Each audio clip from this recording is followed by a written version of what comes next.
क्या भाई देखो, पहले हमने पढ़ा था कि कैसे गांधी जी भारत में आए। उन्हें अपने राजनीतिक गुरु गोपाल कृष्ण गोखले से बहुत ज़्यादा उन्होंने इंस्पिरेशन ली, उन्होंने उनको बहुत कुछ बताया। फिर उन्होंने कैसे आंदोलनों की श्रृंखला शुरू कर दी। चंपारण का, खेड़ा का, अहमदाबाद आंदोलन हुआ, फिर रॉलेट एक्ट के खिलाफ जलियांवाला बाग हत्याकांड हुआ, फिर 1920 का असहयोग आंदोलन हुआ।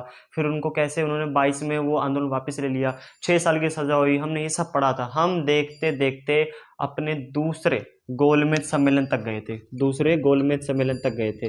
गोलमेज सम्मेलन जो कि असफल हो गया था, असफल हो गया था, ठीक है। इस गोलमेज सम्मेलन तक हम गए थे, ये असफल हो गया था। 1931 के आखिर में हुआ था ये असफल हुआ था। उसके बाद का हमें पढ़ना है, तो शुरुआत करते हैं बाद का। देखो भाई, जब गांधी जी भारत वापस आ गए, उसके बाद असफल हो गया, क्योंकि गोलमेज सम्मेलन तो आपका असफल हो गया। उनके बाद फिर से उठाकर उनको जेल में डाल दिया गया। जब उनको फिर से जेल में डाल दिया गया, तो उन्होंने जेल में रहते हुए कैसे न कैसे कर उन्होंने अपना सविनय अवज्ञा आंदोलन तो शुरुआत कर ही रखी थी, शुरू था वो, कैसे न कैसे उनको शुरुआत कर रखी थी उन्होंने। अब हुआ क्या, जब वो जेल में थे उसी समय की बात है। उस समय हमारे भारत में 1935 में एक एक्ट आ गया, जो कि आपका साइमन कमीशन की रिपोर्ट था, उसको बोलते हैं government of India act. Government of India act, ये एक्ट आ गया था। पता है आपको, साइमन कमीशन हमारे भारत में 1927 में आया था। उसकी रिपोर्ट 1935 में आ गई थी, और उस रिपोर्ट का नाम था गवर्नमेंट ऑफ इंडिया एक्ट। ये था, इस समय आ गया था। ये 1935 में आया, ठीक है। जब 1935 में आया तो इस एक्ट में ये लिखा हुआ था कि भारत में चुनाव प्रणाली होगी, पर कैसी होगी? हिंदू हिंदू को वोट करेगा, मुस्लिम मुस्लिम को वोट करेगा। द्वैध शासन, द्वैध शासन एक वर्ड देखो, द्वैध शासन, इसका मतलब ये है कि हिंदू हिंदू को वोट करेगा, मुस्लिम मुस्लिम को वोट करेगा। और इनके लिए सीटें आरक्षित थी, जैसे हिंदुओं के लिए सीटें आरक्षित थी। जैसे हिंदू में कौन सी पार्टी थी हमारी? कांग्रेस थी। कांग्रेस के लिए 11 सीटें आरक्षित, कितनी? 11 सीटें आरक्षित थी। तो कांग्रेस उन 11 सीटों पर लड़ी, तो कांग्रेस को जीत हासिल हुई 8 सीटों पर। मुस्लिम लीग भी लड़ी, मुस्लिम था, ठीक है ना, मुस्लिम लीग भी लड़ी, तो वो उनको भी काफी ज्यादा सीटें हासिल हुई यहीं पर। तो 1935 के बाद हमारे देश में चुनाव हुआ, और उसमें 11 सीटें जो कांग्रेस के लिए, मतलब हिंदुओं के लिए आरक्षित थी, उसमें से 8 सीटों पर आपका कांग्रेस जीत गई। ये 1935 की बात हुई, जब एक्ट आया। उसके बाद क्या हुआ? उसके बाद समय बीतता गया, और 1939 में हमारे पूरे वर्ल्ड में एक युद्ध हुआ, जिसको बोलते हैं second world war. Second world war हुआ। ये सेकेंड वर्ल्ड वॉर ही बहुत सारी दिक्कतें लेकर आया इंग्लैंड के लिए, इंग्लैंड वालों के लिए। क्या दिक्कतें लेके आया देखो भाई, सेकेंड वर्ल्ड वॉर में इंग्लैंड भी शामिल था, ठीक है। इंग्लैंड जब शामिल था सेकेंड वर्ल्ड वॉर में, तो इंग्लैंड के जो सैनिक थे काफी ज्यादा मर गए थे। हिटलर की वजह से जर्मनी ने इंग्लैंड के सैनिकों को, इंग्लैंड के क्या, बहुत सारे देशों को जिसको उसने गुलाम बना रखा था, उन सब देशों के सैनिकों को बहुत बड़े स्तर पर मार दिया था। इंग्लैंड के सैनिक भी मारे गए थे। तो इंग्लैंड के सैनिकों को लगा भाई, कि इंग्लैंड के बड़े बड़े अफसरों को लगा कि हमें सैनिक चाहिए, हम सैनिक कहां से ले। फिर उनको याद आया कि जैसे हमने फर्स्ट वर्ल्ड वॉर में भारत की हेल्प ली थी उनके सैनिकों के द्वारा, हम दोबारा हेल्प ले लेते हैं भाई।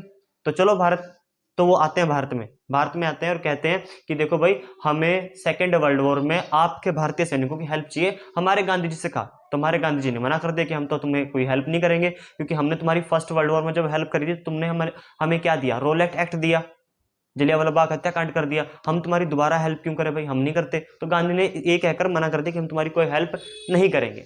फिर क्या हुआ? फिर उसी समय इंग्लैंड में सत्ता बदली, वहां पर नेता बदला, इंग्लैंड में नेता बदला, और वो नेता वही था जो मैंने आपको बताया था, उस वही आदमी था जिसने हमारे गांधी को अर्धनग्न फकीर कहा था। वो आदमी था चर्चिल, वेस्टर्न चर्चिल। ये वो आदमी था जो कि इंग्लैंड का नया पीएम बन चुका था। ये वेस्टर्न चर्चिल था। अब चर्चिल जब सत्ता पर बैठा, उसको भी ये कमी महसूस हुई कि नहीं, हमें भारत के सैनिकों की जरूरत है भाई, अगर वो हमें ना मिले तो शायद इस युद्ध में हम हार जाएंगे। तो क्या क्या कर सकते हैं हम? भारत के सैनिकों से हेल्प ले सकते हैं। हेल्प लेने के लिए चर्चिल ने अपना सबसे भरोसेमंद आदमी स्टैनफोर्ड क्रिप्स को भारत भेजा कि जा क्रिप्स, तू जा और जाके गांधी को मना, बात कर उनसे। तो क्रिप्स भारत आया। क्रिप्स भारत आया 1942 में।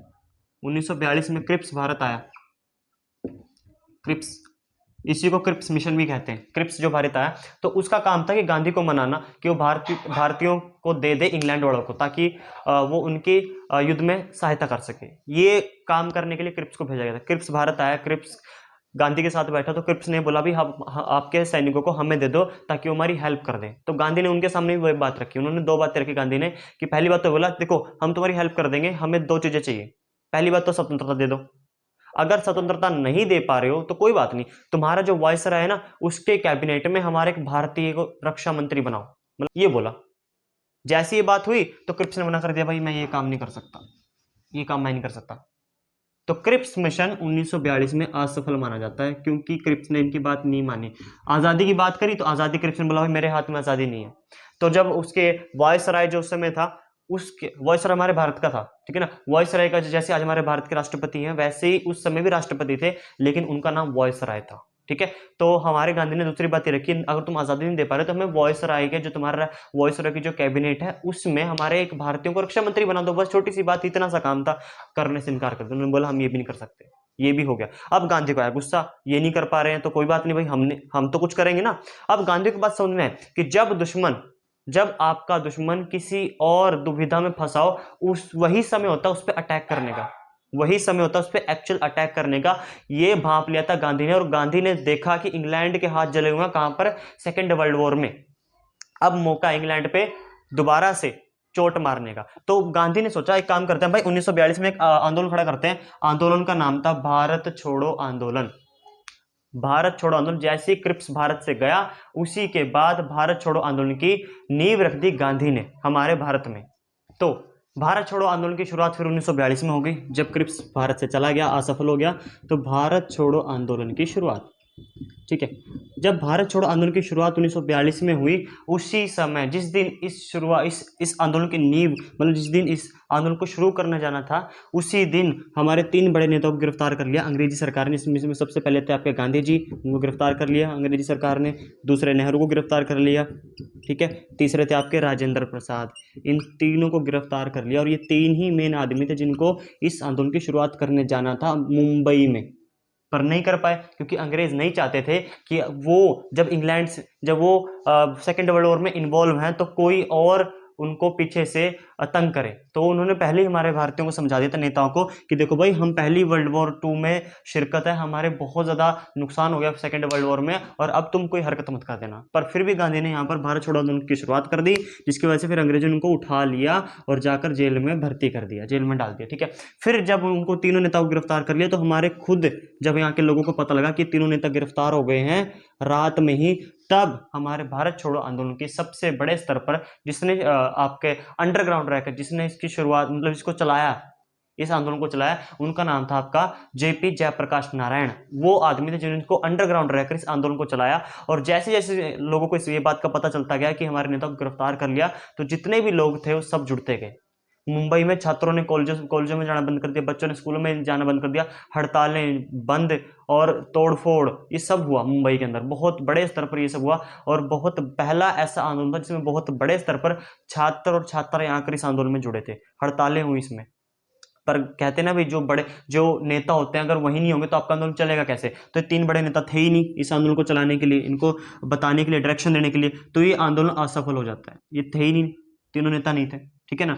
लोग तो शामिल थे, बच्चे भी शामिल थे, छात्र छात्राएं भी शामिल थे, आंदोलन बिल्कुल सेम चल रहा था अंग्रेजों के खिलाफ। पर ये आंदोलन चल नहीं पाया क्योंकि सबसे बड़े बड़े नेता जो थे हमारे, जिनको इस आंदोलन को चलाना चाहिए था, वो सारे जेल में बंद थे, ठीक है। ये आंदोलन असफल हो गया, ठीक है। तो गांधी और इन 3 नेताओं को जब छोड़ा गया 1944 में इनको जेल से रिहा करा गया, उस समय गांधी के सामने एक मुद्दा आया, जो मुद्दा बताया कि देखो भाई 1940 में मुस्लिम लीग ने पाकिस्तान की मांग शुरू कर दी थी। कब शुरू कर दी थी? 1940 में। 1940 में ही उन्होंने पाकिस्तान की मुस्लिम लीग ने मांग कर दी थी। लेकिन उनके जो मांग थी वो सबसे बड़े स्तर पर कब गई? जब ये तीनों नेता जेल चले गए 1942 में। तो 2 साल इसको मिले मोहम्मद अली जिन्ना को। उस 2 साल के अंदर मोहम्मद अली जिन्ना ने अपनी पकड़ बना ली उन राज्यों के ऊपर जहां उसकी पकड़ नहीं थी, जैसे पंजाब के एरिया पर बनाई, बंगाल के एरिया पर बनाई, कुछ आपके पाकिस्तान के एरिया पर बनाई। यहाँ पर उसने पकड़ बनानी शुरू की, 2 साल के अंदर उसने पकड़ बनाई। तो जैसे ही गांधी जी रिहा हुआ 1940 में, तो उनको बताया गया कि मोहम्मद अली जिन्ना ने पाकिस्तान की मांग कर दी है। तो जब गांधी उनको समझाने लगे भी ऐसा मत करो, ये है वो समझाने लगे, पर ये समझने वाले कहाँ थे, ठीक है, ये समझने वाले नहीं थे। इस समय हमारे देश के जो वॉइस रहे थे, उनका नाम था वोवेल।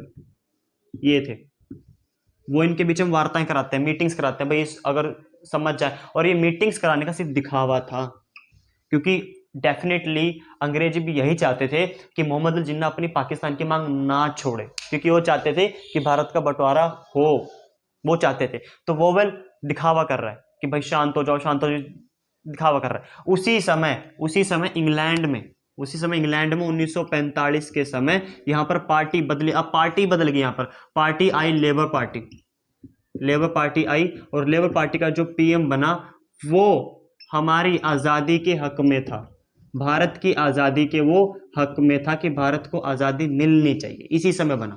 तो वोवेल जब असफल रह गया, इनकी मीटिंग्स कराने में, इनको शांत कराने में असफल था, वैसे दिखावा ही कर रहे थे असफल क्या था, पर असफल जब हो गया तो वोवेल को हटा दिया गया, और उसी के बाद फिर नेक्स्ट जो हमारे देश में जो आपका वॉइसरॉय बनकर आया उसका नाम था लॉर्ड माउंटबेटन।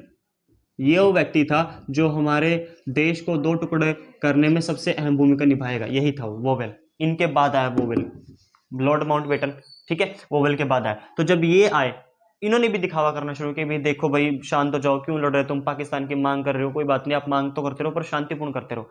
पर जिन्ना तो मांग पे अड़ा हुआ था। फिर उसने जिन्ना ने 16 अगस्त का दिन मुकर्रर किया, 16 अगस्त 1946 का ये दिन मुकर्रर किया, और उसमें बताया कि अगर तुम लोग पाकिस्तान मुझे नहीं बनाकर दोगे, ठीक है, अगर तुम लोग मुझे पाकिस्तान बनाकर नहीं दोगे तो मैं 16 अगस्त को एक प्रत्यक्ष कार्रवाई दिवस मनाऊंगा। अब प्रत्यक्ष कार्रवाई दिवस क्या होता है भाई, ये तो किसी को नहीं पता था कि प्रत्यक्ष कार्रवाई दिवस क्या होगा। उस प्रत्यक्ष कार्रवाई दिवस के अंदर जिन्ना ने 3 बड़े राज्यों में दंगे करवा दिए, 3 बड़े राज्यों में दंगे करा दिए। उन 3 राज्यों में नाम कौन कौन से थे, पहला आपका पंजाबी था, दूसरा बंगाल था, ठीक है,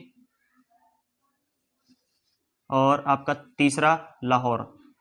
इन 3 राज्यों में हिंदू और मुसलमानों के बीच में दंगे करवा दिए, और 3 राज्यों में जब दंगे हुए तो बहुत बड़े स्तर पर हिंदू मुसलमानों ने एक दूसरे को मारना शुरू किया।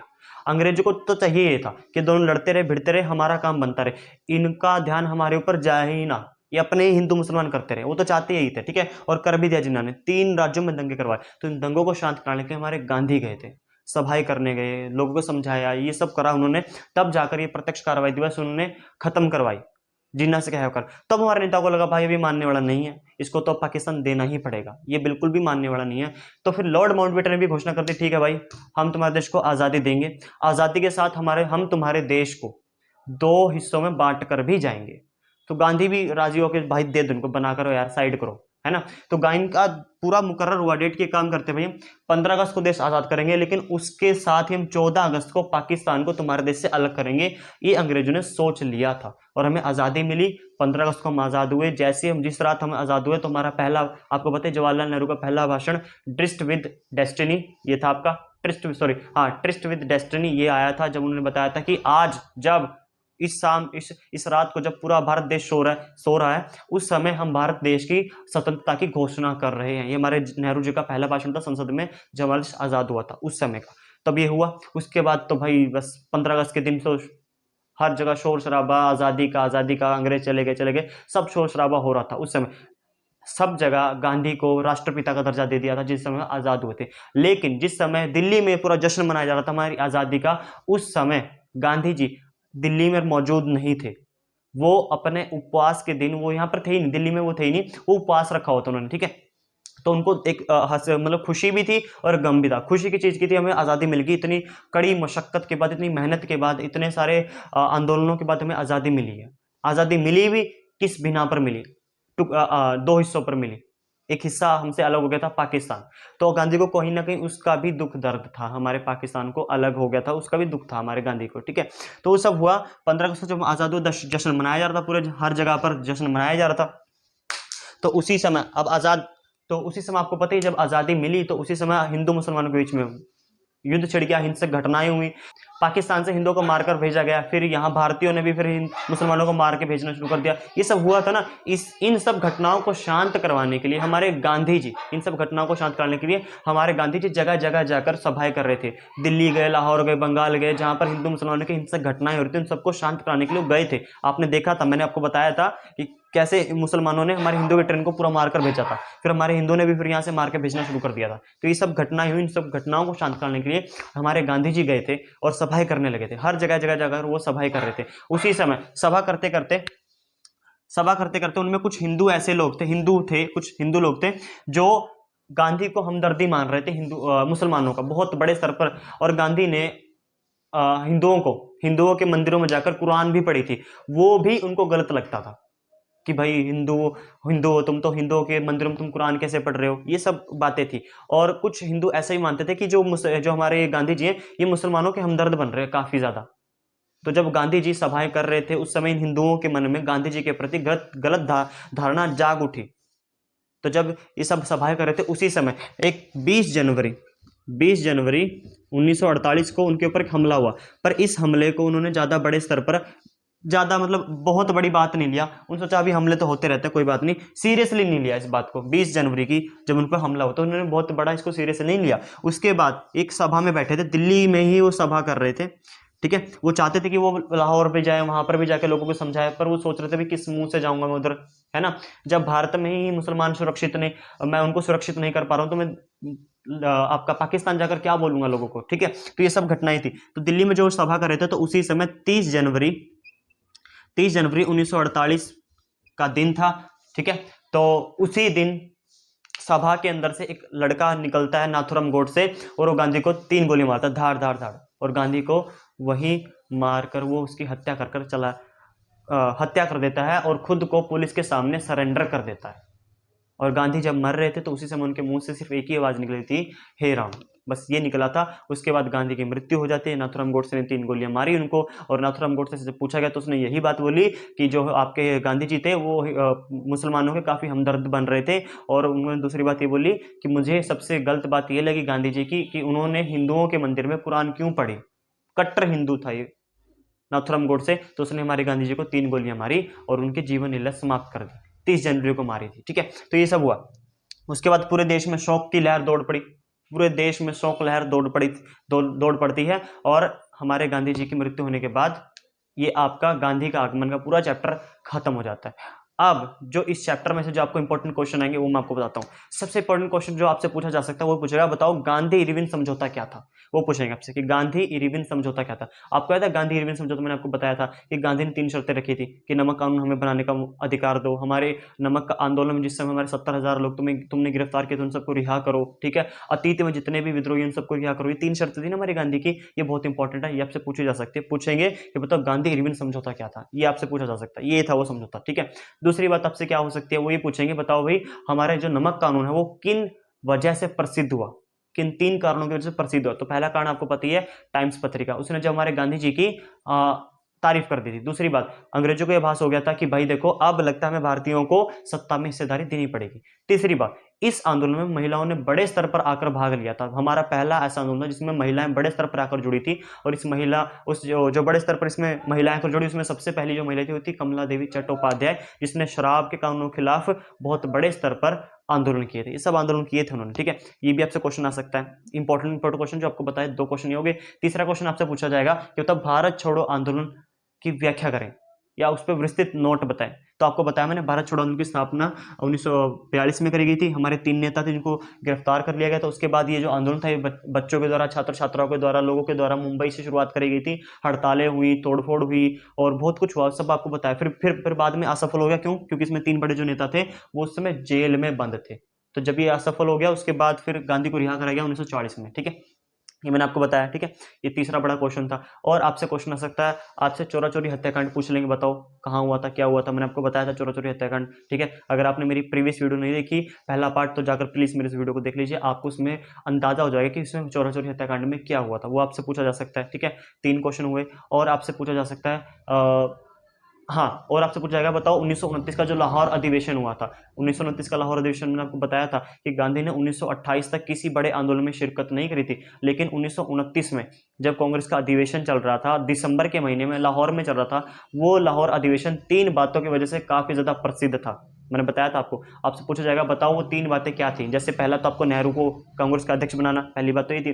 दूसरी बात, नेहरू ने यहाँ पर क्या कर दिया था, उन्होंने बोला था कि अब से हम हमारा जो अधिवेशन रहेगा, गांधी ने और नेहरू ने दोनों ने घोषणा करी कि अब से हम हमारा जो अधिवेशन रहेगा वो 26 जनवरी से हम अधिवेशन करेंगे हमारा, ठीक है। उसके बाद तीसरी बात ये रही कि 26 जनवरी को ही आपके नेहरू ने जाकर ये घोषणा कर दी कि अब हम स्वतंत्र हो गए, पूर्ण स्वतंत्र हो गए, और अब से हम हमारा स्वतंत्रता दिवस 26 जनवरी को ही मनाएंगे, जिस दिन हमारा अधिवेशन होगा। ये 3 बातें थी, ये मोस्ट इंपॉर्टेंट क्वेश्चन है, वेरी वेरी इंपॉर्टेंट क्वेश्चन, जो आपको क्वेश्चन में जो आपसे सीबीएसई पूछ सकता है। अंडरलाइन कर लीजिएगा, इसको मार्क कर लीजिएगा, ये आपको क्वेश्चन आ सकते हैं, ठीक है।